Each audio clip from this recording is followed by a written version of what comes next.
Sayyidina Utsman bin Affan. Lebih kurang 10.000 dimakamkan di Baqi. Para sahabat radhiyallahu anhum ajmain.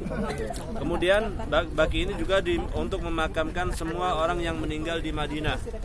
Baik itu orang Arab Saudi asli yang tinggal lahir di sini ataupun pendatang, jamaah haji, jamaah umrah, pekerja, peziarah dan sebagainya. Kenapa dikebumikan di Baqi? Salah satu keistimewaan makam Baqi adalah man dafna fil Baqi kuntu lahu syafi'an ila yaumil qiyamah. Jadi barang siapa yang dikebumikan di Baqi, maka wajib baginya syafaat sampai hari kiamat. Nah, maka ini orang yang meninggal di Madinah semua dikebumikan di Baqi. Setiap selesai sholat ada penyematan jenazah, karena yang meninggal semuanya dikebumikan di Baqi. Siap semua dikebumikan di Baqi? Siap. Mati berat sekali katanya. Mati itu nggak pandang umur, Bu. Mau tua, muda, sakit, sehat. Kemarin baca Quran jalannya tegak, tahu-tahu pagi-pagi sudah sholatnya nggak di belakang imam, di depan imam. Ya, dimandikan, disalatkan di depan imam, sholat jenazah. Nah, ini salah satu keistimewaan makam Baqi. Kemudian yang kedua, nanti yang pertama kali dibangkitkan Nabi SAW. Nabi bangkit mendatangi Sayyidina Umar, Sayyidina Abu Bakar, Sayyidina Umar. Kemudian setelah 3 manusia bangkit, mendatangi penduduk Baqi bangkit. Setelah itu barulah kebangkitan umat manusia. Jadi yang pertama kali dibangkitkan setelah Nabi, yang pertama kali melihat wajah Nabi adalah penduduk Baqi. Tapi kata alim ulama, walaupun kita tinggal di Madinah, meninggal di Madinah, kemudian dikebumikan di Baqi, kalau dalam kehidupan kita tidak ada amal Nabi, tidak ada fikir Nabi, maka tidak akan dibangkitkan bersama-sama ahli Baqi. Karena seseorang akan dibangkitkan bersama yang dicintainya. Kalau kita cinta dengan artis, dibangkitkannya dengan artis. Ya kalau artisnya diterima amal baiknya masuk surga bareng-bareng nggak masalah. Tapi kalau artisnya diterima amal keburukannya terus dimasukkan neraka, mau bareng-bareng? Gak mau kan? Maka kita belajar mencintai Nabi, mencintai sahabat Rasul. Di rumah hari-hari belajar ceritakan kisah Nabi, kisah sahabat, kisah orang-orang soleh.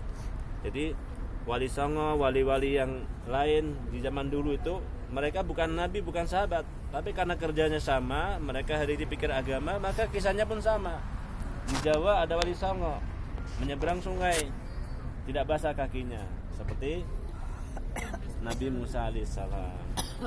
Ada yang dibakar, tidak mempan, masuk ke dalam hutan, dibakar, tidak terbakar, seperti Nabi Ibrahim. Padahal mereka bukan Nabi, tapi amalannya sama, maka pertolongannya sama. Allah yang dulu dengan Allah yang sama sekarang itu tidak berubah. Yang berubah manusianya, yang berubah keimanannya. Maka kita datang ke Madinah, khususnya ke Baqi ini, pulang daripada makam Baqi, kita akan meninggalkan Baqi ini. Pulang kita niat untuk menghidupkan sunnah Nabi SAW. Nah, menghidupkan ini bagaimana maksudnya?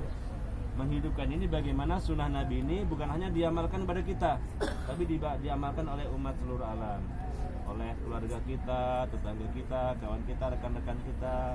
Maka kita ajak mereka dengan hikmah. Ajakan bukan hanya dengan perkataan, dengan akhlak. Yang dagangnya jangan dikurangi timbangannya, sunnah dilebihkan. Yang berkantor jangan mengurangi waktunya, yang korupsi. Berkantor dengan sesuai dengan prosedur supaya menjadi asbab kebaikan bagi atasan dan bawahan kita. Yang berkebun pun sama, begitu bagaimana dengan perkebunan. Lahiriah kita di kebun, tapi batinnya kita takluk minta kepada Allah. Karena yang memberikan rezeki adalah Allah. Pekerjaan hanya sebagai perantara lewat saja. Jadi Bapak Ibu, kita datang umroh tidak hanya sebatas jalan-jalan, tidak hanya sebatas berziarah, tidak hanya sebatas melaksanakan ritual ibadah yang sudah kita pelajari, tapi kita berharap pulang dari sini ilmu bertambah, keimanan dan ketakwaan juga bertambah. Amin. Yang paling pasti saudara bertambah. Saudara bertambah. Jadi mudah-mudahan Bapak Ibu, kedatangan kita ini merupakan awal buat kita. Bagi yang sudah kesekian kali mungkin, insya Allah datangkan lagi rezeki supaya di hari akan datang bisa lagi. Dan bagi kita mungkin yang baru pertama kali, mudah-mudahan ini yang pertama akan menyusul. Amin. Mungkin kali-kali yang berikutnya begitu. Karena kita sudah tahu caranya ke sana itu rupanya gini, di sana itu rupanya begini. Nah, jadi Bapak dan Ibu, kita sekarang berada di tempat mulia. Di tempat mulia, calon-calon penghuni surganya Allah yang dimakamkan di sini. Jadi kita sekarang berada di tempat mulia kalau kita berada di tempat mulia, meminta kepada Allah dari tempat mulia, kita istimewa. Kenapa? Karena orang-orang yang seperti dimakamkan di Baki ini, orang-orang terkemuka ini, Allah sudah sebutkan dalam Al-Quran, wala taqulu